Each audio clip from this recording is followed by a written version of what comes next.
Bonjour, bienvenue Corsica Socio durant toute cette semaine pour vous parler d'une manifestation d'importance. Ce sont les rencontres cinéma et histoire organisées par l'ANACRE de Corse. Bonjour à nos deux invités.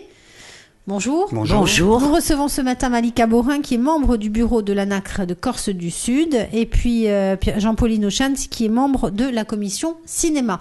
On va parler donc de ces rencontres cinéma et histoire. On va parler aussi de l'ANACRE de Corse du Sud forcément. Alors, c'est quoi exactement l'ANACRE de Corse du Sud ?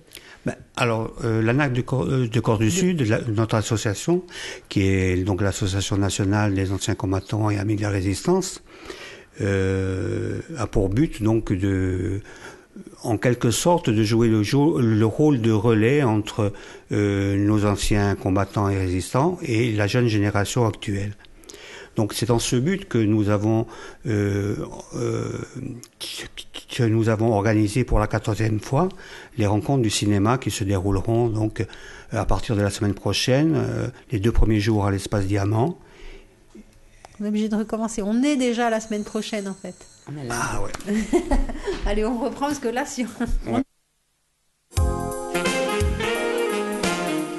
Corsica Socio, plein feu sur les associations qui font la Corse, avec Maria Lanfranc sur Alta Frequenza. Bonjour et bienvenue Radio Alta Frequenza Corsica Socio pour accueillir cette semaine l'ANACRE de Corse du Sud. 2 invités sont avec nous. Malika Borin qui est membre du bureau de l'ANACRE de ZA, bonjour. Bonjour. Et puis Jean-Pauline Auchans qui est membre de la commission cinéma, bonjour. Bonjour. Donc avant de parler d'un événement qui vous touche particulièrement, qui a débuté aujourd'hui, ce matin, voilà, on va peut-être présenter un petit peu l'ANACRE, version Corse du Sud, mais l'ANACRE c'est quoi ? Alors, c'est l'Association nationale des anciens combattants et amis de la résistance. En Corse du Sud, elle compte 149 membres, dont 24 anciens résistants. Elle a pour but, si vous voulez, de jouer un peu le rôle de passeur de témoins entre les anciens combattants et résistants et les nouvelles générations. C'est dans ce but que, à partir d'aujourd'hui, commencent ces rencontres du cinéma histoire. Aujourd'hui et demain à l'Espace Diamant et mercredi et jeudi à la CCAS de Portiche.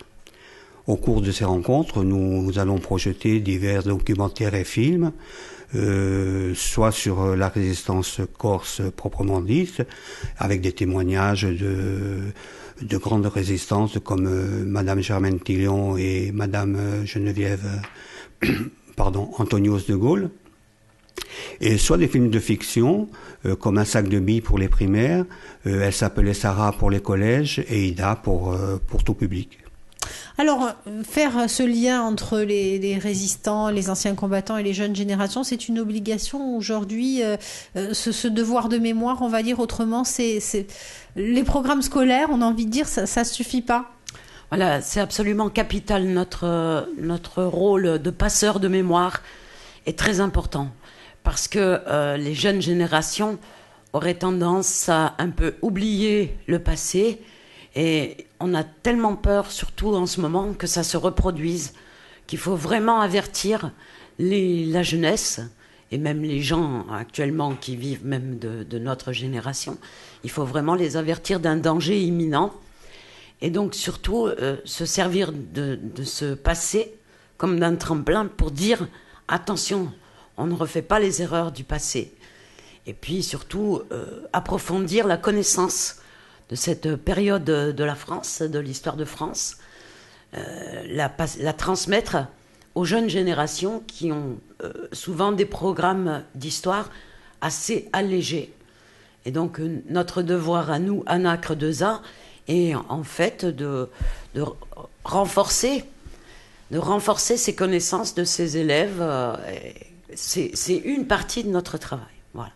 On a un autre objectif aussi, c'est de continuer à commémorer, à ce que toutes les cérémonies de commémoration gardent leur avenir, parce qu'il faut aussi que les jeunes participent à ces commémorations, que ça ne tombe pas dans l'oubli et dans la désuétude. Donc notre objectif est donc d'aider la jeunesse à obtenir ces connaissances et à la transmettre ensuite. Alors on le voit, hein, c'est vrai que c'est une programmation sur ces rencontres cinéma-histoire destinée donc aux lycéens, aux collégiens, aux scolaires du primaire aussi. Aussi. Ils sont particulièrement sensibles à ces questions-là.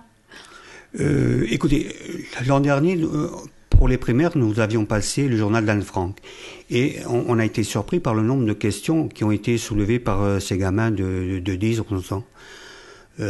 Donc oui, je pense que la projection de ce genre de film, comme cette année avec le sac de billes de Jacques Doillon, je pense que ces gamins s'intéressent par le biais de ces films de fiction ou d'animation à ce qui s'est passé durant la Deuxième Guerre mondiale. Et non seulement s'intéressent, mais vraiment poser des questions pertinente, et on a été encore une fois vraiment surpris l'an dernier par toutes les questions soulevées par ces gamins. Et puis il y a un dialogue qui s'organise aussi après avec les invités à l'issue de ces projections aussi. On peut imaginer qu'il y a un travail qui se poursuit en classe. Voilà, alors en fait, nos rencontres cinéma-histoire sont adressées en direction des scolaires, que ce soit les petits ou les adolescents, mais souvent il y a un travail en amont qui est fait par les professeurs qui permet aux enfants de regarder le film en sachant ils ont déjà préparé leurs questions. Mais pour ce qui est des primaires, très souvent, comme disait Jean-Paul, les enfants arrivent avec des questions complètement innocentes et complètement naturelles, alors qu'au niveau du secondaire, ils sont plus timorés et ils osent moins prendre la parole en public. C'est dommage. Mais souvent, à l'issue de la projection, on organise un petit débat qui sert après de planche de travail pour les professeurs. Alors, comme médiateur de ces débats, justement, on vous parlait du sac de billes, invité Ophir Lévy. Oui. Oui, alors nous avons plusieurs invités, dont Ophir Lévy, qui est un universitaire reconnu, qui enseigne l'esthétique et l'histoire du cinéma à Paris 3, Sorbonne. Donc, qui est là pour divers films, Elle s'appelait Sarah, je crois, pour Ida. Non. Et puis un sac voilà, de billes. Un sac de billes, un sac aussi. De billes, oui, voilà. pour un sac de billes également. Et donc, mis à part Ophir Lévy, nous avons d'autres invités comme Francis Pomponne, Hubert Lanziane, tous les auteurs des documentaires qui sont là pour parler de leurs documentaires et de leurs films, tels Christophe Muel, Jackie Poggioli, Marie-Pierre Valli, donc qui pourront donner des précisions au public. Et bien sûr, j'ai oublié Isabelle Antonios Gagin, la fille de Geneviève de Gaulle, pour son documentaire sur sa mère et Germaine Tillion.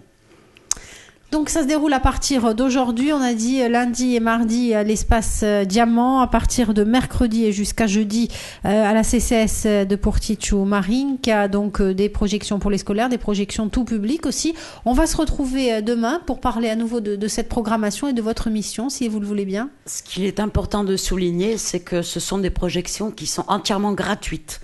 C'est-à-dire que tout le public est invité à assister aux projections sans débourser un centime. C'est important, effectivement, important surtout de le en ces temps difficiles. Merci à tous les deux et à demain. Merci à vous, à demain.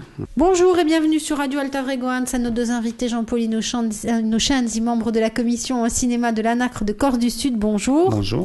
Et puis Malika Vorin, bonjour, vous êtes membre également de l'association nationale donc, des anciens combattants et des amis de la résistance, pour parler de ces rencontres cinéma et histoire qui se déroulent depuis hier à Ajaccio, Espace Diamant, qui se poursuivent jusqu'à jeudi, mercredi et jeudi, ce sera du côté de la rive sud du golfe d'Ajaccio. Malika, vous nous avez dit hier quelque chose d'important, ce devoir de mémoire, il est essentiel surtout en ces périodes compliquées où on voit des choses qui se passent, ou notamment à l'international, et où vous avez dit on n'a pas envie de refaire les erreurs du passé, que l'histoire serve à quelque chose. On voudrait surtout éviter aux jeunes adolescents qui sont malléables, qui sont fragiles, de tomber dans les pièges qui leur sont tendus. Et c'est tellement facile de manipuler des enfants et de reproduire ce qui s'est passé il y a 70 ans en arrière. Donc on veut les mettre en garde, sans servir comme... on n'est pas des professeurs, on n'a pas un bâton à la main, mais juste les avertir.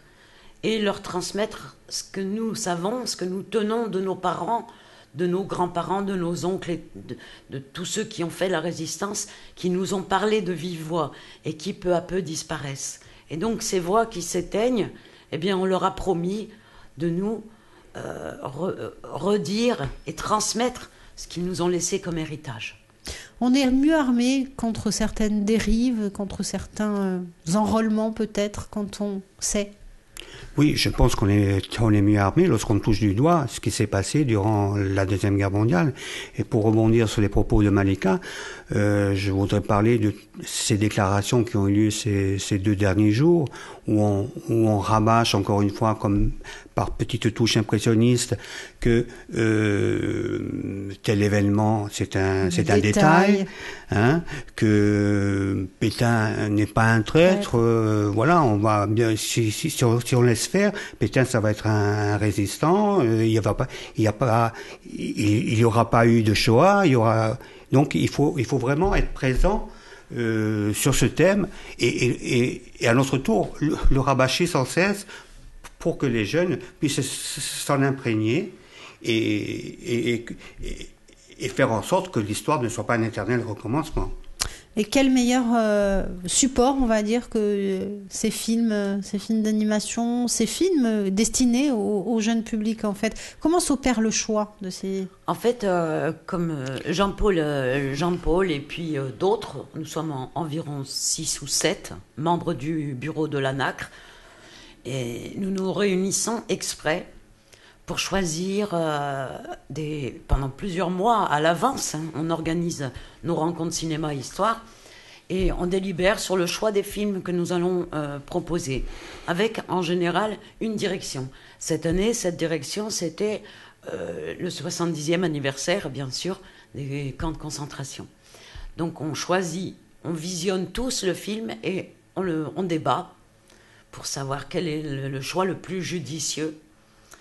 Et surtout choisir aussi les invités qui vont porter notre projection et partager au mieux avec notre public. Alors Jean-Paul Inochenzi, justement, vous êtes membre de la commission cinéma. Comment on arrive à trouver le juste mot pour des publics, notamment d'enfants et d'adolescents ? Alors cette année, ça a été particulièrement difficile parce que c'était la libération des camps. Il n'y a pas beaucoup de films sur la libération des camps proprement dit, soit trop longs, tels que Sobibor ou Les Insurgés, qui quant aux documentaires, ils sont vraiment très durs sur la libération des camps. Donc on ne pouvait pas faire une semaine sur ce thème-là avec des documentaires sur la libération des camps. Alors ça a été très dur. Par contre, donc on a choisi des films tels que Elle s'appelait Sarah, qui nous permettent par les flashbacks et par l'enquête et par le scénario du film, de nous rappeler par exemple ce qu'a été la rafle du Veldiv. C'est pas la libération du camp proprement dite, mais on en parle. Avec Ida, c'est un autre thème, c'est encore une enquête plus personnelle qui permet de voir ce qu'a été le sort des Juifs durant la Deuxième Guerre mondiale en Pologne. Mais c'est vrai que pour cette année, le choix des films a été très, très, très dur. Donc on a quand même le témoignage de mesdames Tillion et Geneviève de Gaulle, qui au cours de plusieurs conversations filmées par la fille du général de Gaulle, parlent de leurs expériences de prison, de camp. Elles ont été déportées à Ravensbrück. Madame Tillion y a perdu sa mère. Et donc on a essayé de mettre en exergue ce qu'a été cette période. C'est un gros travail en amont. C'est un travail en amont et c'est surtout un choix judicieux à faire parce qu'il ne faut pas heurter les enfants non plus. On a visionné beaucoup de films, on les a commandés, on achète les DVD, on les fait circuler entre nous, après on en parle. Et il y a certains DVD qui ont posé un gros débat parce que justement on ne voulait pas heurter les jeunes enfants. Et on veut des films qui soient assez courts pour nous permettre aussi de faire un petit débat derrière. Si le film dure 2 heures, on sait que les professeurs et les maîtresses d'école quand ils arrivent avec leurs petits de primaire, le temps qu'ils s'installent, qu'on regarde le film. Et s'il faut repartir, on n'a pas le temps de faire un débat. Donc il faut vraiment choisir un film qui corresponde au timing, et puis au sujet, et puis qui ne heurte pas les enfants, et qui fasse surtout poser des questions aux enfants. Alors justement, cet après-midi, donc 14h, elle s'appelait Sarah, Oui. qui est tout public, mais également pour les lycées et collèges. Et puis 17h30, tout public également, la Corse libérée, l'épopée de Casabianca, Germaine Tillon, Geneviève de Gaulle, Antonios, 2 résistantes au Panthéon, c'est à partir de 19h. Et puis à 21h, c'est un film documentaire sur Fred Scamarogne et Jean Nigol, et celui qui croyait au ciel et celui qui n'y croyait pas. Donc un documentaire signé Jackie Poggioli. Et on rappelle que toutes ces projections sont entièrement gratuites pour le public, que ça se déroule jusqu'à ce soir à l'Espace Diamant et dès demain du côté de la CCS de Portich. On parlera bien évidemment demain du programme qui nous attend et puis d'un autre événement qui arrive, c'est le concours de la résistance. Ça va se précipiter un peu. Merci à tous les deux et à demain. Merci à vous, à demain. Bonjour et bienvenue. Nous recevons durant toute cette semaine la DACRE de Corse du Sud. Malika Borin est avec nous. Bonjour. Bonjour. Et Jean-Pauline Auchanti également. Bonjour. Bonjour. Donc, des projections, ces rencontres cinéma-histoire, les 14e du nom à l'Espace Diamant à Ajaccio et à la CCS Marinka de Portich à partir de ce soir. Donc, avec une projection ce soir consacrée à l'itinérance d'une mémoire et au fragment d'une libération. Donc, un film signé Marie-Pierre Valli et puis également ce soir Ida, la projection donc de ce film à partir de 21h. Donc tout ça fait partie, vous nous l'avez dit depuis le début de la semaine, du devoir de mémoire. Il y a une autre manifestation qui vous tient particulièrement à cœur, toujours à destination des jeunes, toujours pour faire entrer au mieux cette histoire dans les lycées, c'est le concours de la résistance. Voilà, le concours national de la résistance, il y a très très peu de temps, il y a toute une classe, je ne sais pas si vous avez vu dans le 93, qui ont retrouvé une dame qui était une survivante. Mais voilà, le concours national, ça sert à motiver les élèves à ce qu'ils s'intéressent de plus près à cette Seconde Guerre mondiale. On leur donne un sujet et à eux de travailler pour écrire, pour même faire des petits DVD, des films, ce qu'ils veulent, mais travailler sur un sujet sur la Seconde Guerre mondiale. Et généralement, donc, le concours est récompensé, soit par des livres, soit par un voyage. L'année dernière, c'était un voyage. On a emmené des élèves de Corse, même l'année d'avant. On les emmène à Paris et on fait un circuit sur Paris, sur des lieux de résistance, sur le musée de la Shoah, sur même d'autres musées aussi. Hein. Et c'est pour récompenser leur effort. Donc voilà, c'est une belle récompense pour des élèves qui ont bien travaillé. Est-ce que justement, sur les travaux antérieurs que vous avez pu voir lors de ces concours, il y a des choses qui vous ont particulièrement marqué, touché ? Est-ce qu'il y a des analyses de la guerre, de la résistance aussi qui ont été faites par ces élèves ? Voilà, on est allé à Paris avec un groupe d'élèves de Corse pour les récompenser. Donc c'était les lauréats du concours. Et on est monté sur un lieu de résistance que nous a fait visiter une dame, une guide. Et les élèves que nous avions étaient c'était des secondes, premières, terminales. On n'en avait pas beaucoup, on avait une dizaine. Mais leur qualité était formidable, à tel point que la guide nous a demandé de où on venait, a été stupéfaite par les questions que les élèves posaient. Aux réponses qu'ils donnaient, c'était au Mont-Valérien. Elle leur a posé des questions sur la fiche rouge, donc le groupe Manoukian. Et nos élèves de Corse avaient un niveau incroyable. On était vraiment très agréablement surpris par le très haut niveau de ces élèves et on en était très très fiers. Ils ont eu une conduite vraiment hors du commun et des réponses magnifiques. Comme quoi, on a quand même quelques petites victoires qui font chaud au cœur. Voilà, des victoires, comme vous nous disiez aussi, Jean-Pauline Auchanti, les questions qui sont posées par les enfants lors de ces rencontres cinéma et histoire, notamment par les plus petits, où ce sont vraiment des questions spontanées et qui... Oui, tout à fait. Pour reprendre un peu ce qu'a dit Malika au sujet ces jeunes adolescents lors de la visite au Mont Valérien. Ces jeunes de 10-11 ans, encore une fois, c'est leur âge qui interpelle. On posait des questions qui étaient très pertinentes et qui nous ont fait plaisir parce que ça animait le débat et puis on voyait qu'ils étaient intéressés. Non, le film l'an dernier leur avait plu. J'espère que le film de cette année leur plaira également et que les questions auront le même niveau. Quelles sont justement les questions, les interrogations que les enfants ou les adolescents se posent sur la résistance? Est-ce qu'ils connaissent déjà un peu le déroulé de cette résistance?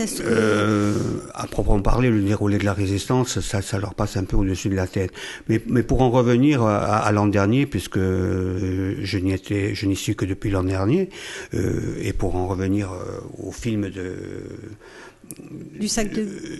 du livre d'Anne Frank de l'an dernier. Voilà, et ils ont posé des questions. Bon, la question, c'était pourquoi une étoile jaune? Pourquoi elles ne pouvaient pas sortir de chez elles? Pourquoi ils étaient confinés dans cet appartement? Pourquoi ils devaient se cacher? Et pourquoi les Allemands persécutaient les Juifs? Tout ce genre de questions normales de la part d'un jeune. Il ne comprend pas aujourd'hui pourquoi on poursuit des gens à cause de leur religion, à cause de leur physique, à cause de leur comportement. Ils ne comprennent pas du tout. Donc c'était des questions intéressantes et auxquelles on a pu répondre et donc le débat a été très très intéressant. Auquel je suppose aussi il faut adapter le discours en fonction des tranches d'âge. Ah oui, bien sûr. Oui. Ah oui, c'est très important. Oui. Hein. Bien entendu, on ne peut pas parler...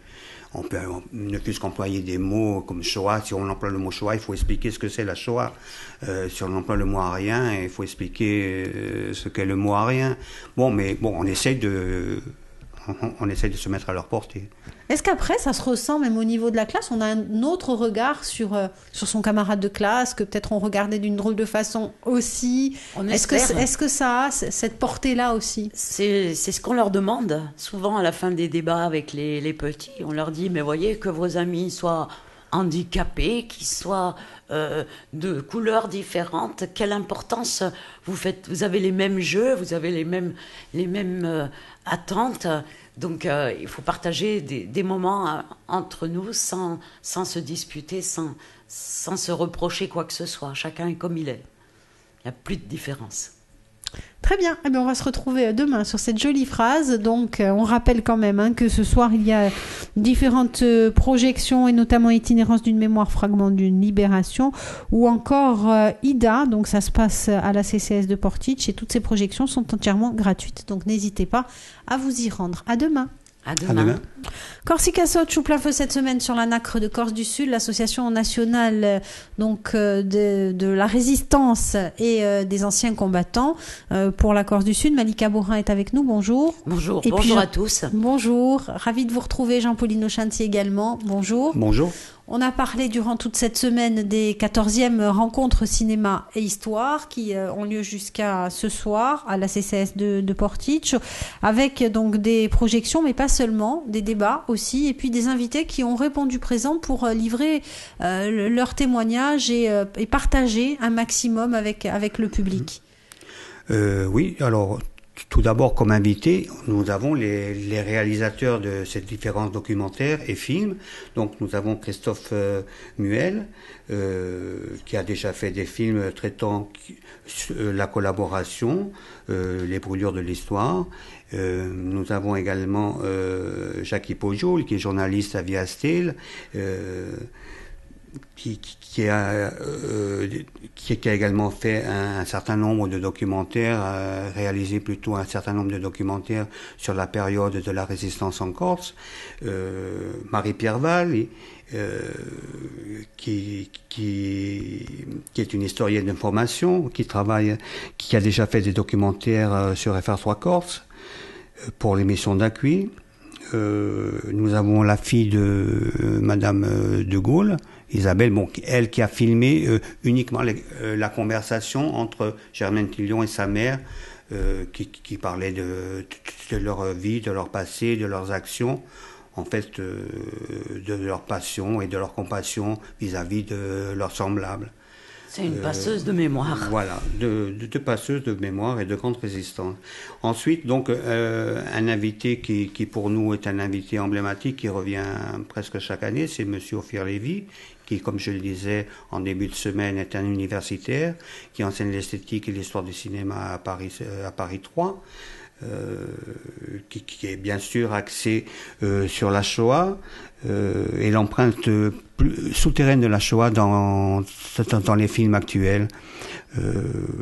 Enfin, nous avons deux historiens corses, je dirais, Francis Pompone et Hubert Lanziane, qui sont là pour débattre de cette période au vu des différents documentaires comme l'épopée du Casabianca de Christophe Muel, Itinérance d'une mémoire de Marie-Pierre Val et la Corse, et Fred Camaroni et Jean Nicole de Madame Jackie Puccioli. Alors on le voit au travers de ces invités, au travers de cette programmation également, c'est quand même assez large du point de vue donc de toute cette résistance, de tout ce qui s'est passé ici et ailleurs. Est-ce que c'est important aussi, on a parlé depuis le début de la semaine beaucoup des enfants, des adolescents, de cette sensibilisation, de montrer que la guerre c'était une chose encore, c'était encore autre chose à l'extérieur, mais que ça faisait partie d'une même cicatrice. Ben, tout à fait. L'année dernière, on avait invité, d'ailleurs pendant 2 ans, on a invité Robert Ebras, qui est le survivant d'Oradour-sur-Glane.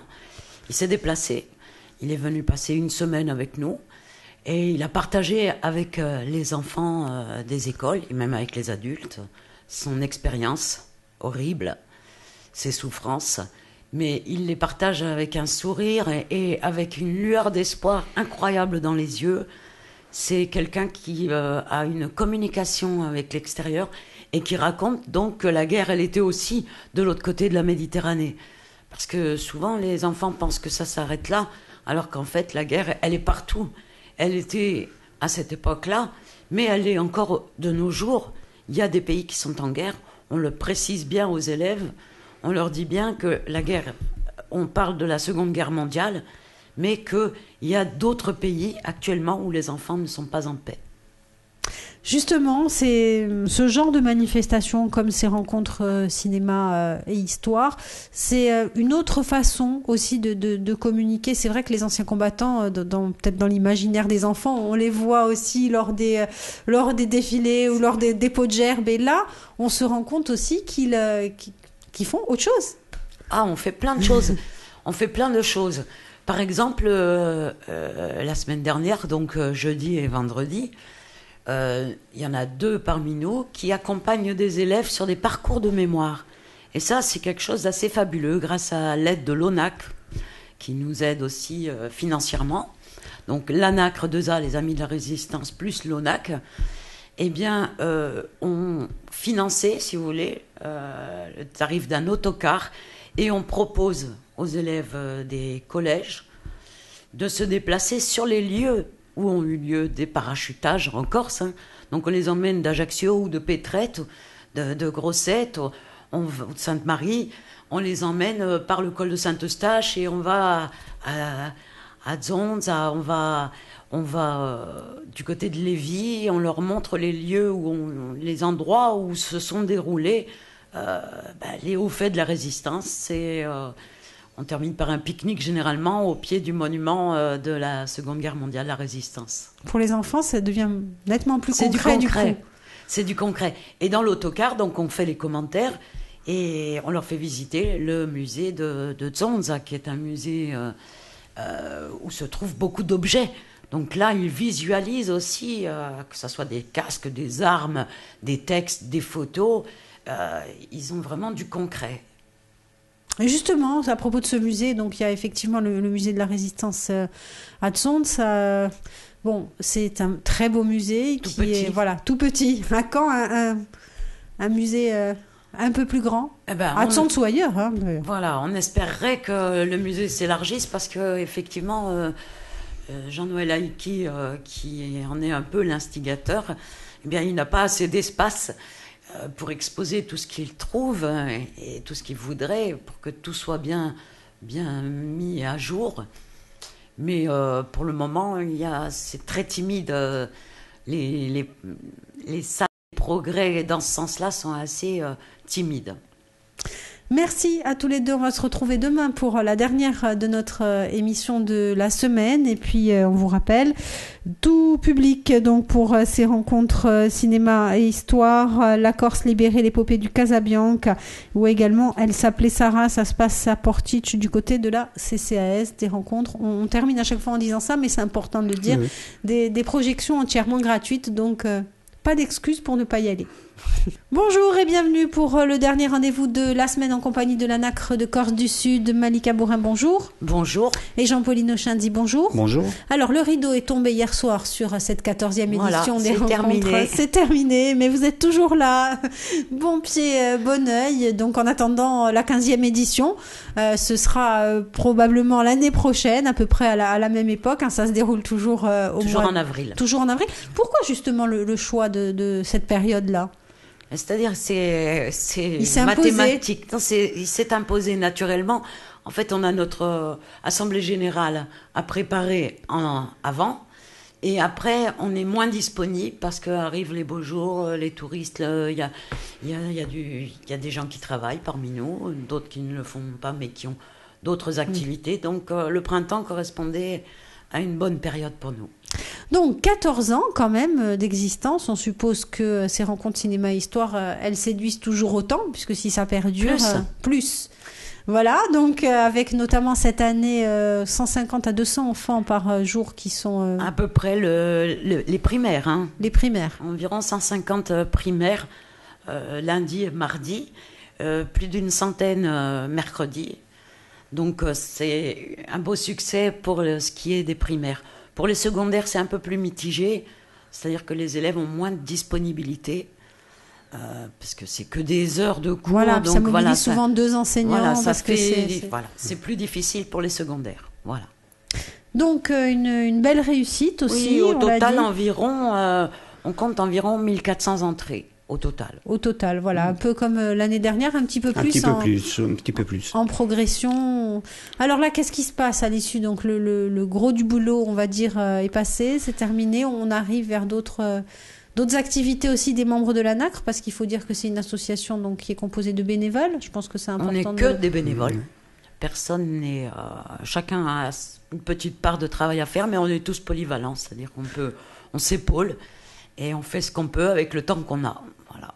Qu'est-ce qui vous a incité à rejoindre cette association ? Vous nous avez dit, par exemple, Jean-Paul, ça fait 2 ans que j'y suis, que je m'occupe de ça. Voilà, moi, ça fait 2 ans que j'y suis. J'ai été intéressé par les rencontres du cinéma. Hein. C'est en allant aux rencontres du cinéma que je me suis un peu intéressé à la Nacre. Et...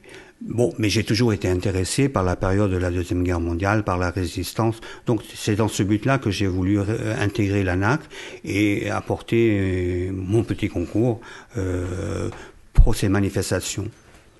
Alors, comment fonctionne cette association ? Est-ce qu'on peut vous rejoindre ? Est-ce que vous avez besoin de bénévoles ? C'est le rêve.